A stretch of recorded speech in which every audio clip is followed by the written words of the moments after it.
शास्त्रामध्ये सांगितलेल्या पूजा अर्चनाबद्दलच्या 30 वर्जित गोष्टी ज्या प्रत्येकाला माहीत असायला हव्यात. 1. गणपतीला कधीही तुळस वाहू नये. देवीला दुर्वा वाहू नयेत, मग ती कोणतीही देवी असो. शिवलिंगावर केतकीचे फूल कधीच वाहू नये. विष्णूंना अक्षदा वाहू नये. पूजा घरात 2 सारखे शंख ठेवू नयेत. मंदिरात 3 गणपतीच्या मूर्ती ठेवू नयेत.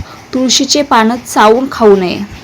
8. दारात चप्पल बूट उलटे ठेवू नयेत. 9. दर्शन करून परत येताना घंटा वाजवू नये. 10. एका हाताने कधीही आरती घेऊ नये. ब्राह्मणाला आसनाशिवाय बसवू नये. स्त्रियांनी दंडवत प्रणाम करणे वर्ज्य आहे. दक्षिणेशिवाय ज्योतिषाला प्रश्न विचारू नये.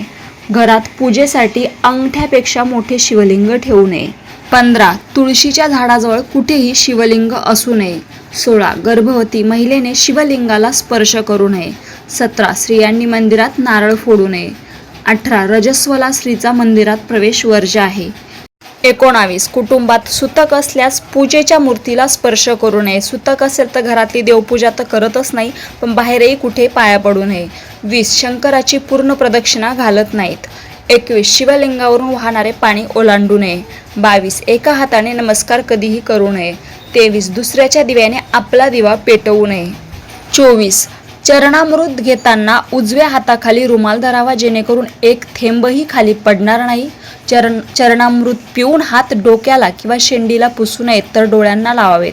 शेंडीवर गायत्रीचा निवास असतो, तिला अपवित्र करू नये. बरेच लोक ही चूक करतात की आपण जर हातामध्ये कुठले अमृत घेतो पूजा अर्चनाचं किंवा मंदिरामधलं, तर ते आपण पिऊन आणि असं डोक्याला माथ्याला वगैरे लावतो, पण हे चुकीचं आहे. ते आपल्याला डोळ्यांना लावायचं आहे, डोक्याला लावायचं नाही आहे. 25. देवांना लोबान किंवा लोबांची उदबत्ती लावू नये.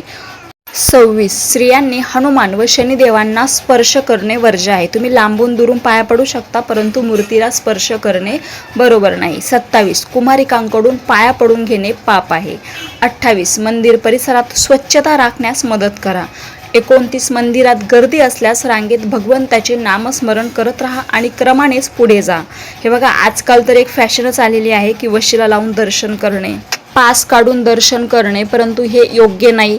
जर सशक्त माणूस असेल तर त्यांनी चुकूनही असं भगवंताचं दर्शन घेऊ नये. हे बघा, कुणी जर गरोदर असेल किंवा अपंग असेल किंवा म्हातारे वयस्क लोक असतील तर त्यांच्यासाठी ठीक आहे, परंतु प्रत्येकाने आपल्यात भरपूर सारी ताकद असूनही जर आपण त्याचा योग्य वापर करत नसेल, भगवंताचं दर्शन जर आपण चुकीच्या पद्धतीने घेत असाल, तर त्या दर्शनाचं काही एक महत्त्व नाही आहे. 30. मद्यपी व्यक्तींनी भैरवनाथ व्यतिरिक्त इतर मंदिरात प्रवेश करू नये, कारण की भैरवनाथ असा एकमेव देव आहे जिथे फक्त दारू वगैरे मद्यपान करणारे लोक चालू शकतात, बाकी कुठेही नाही.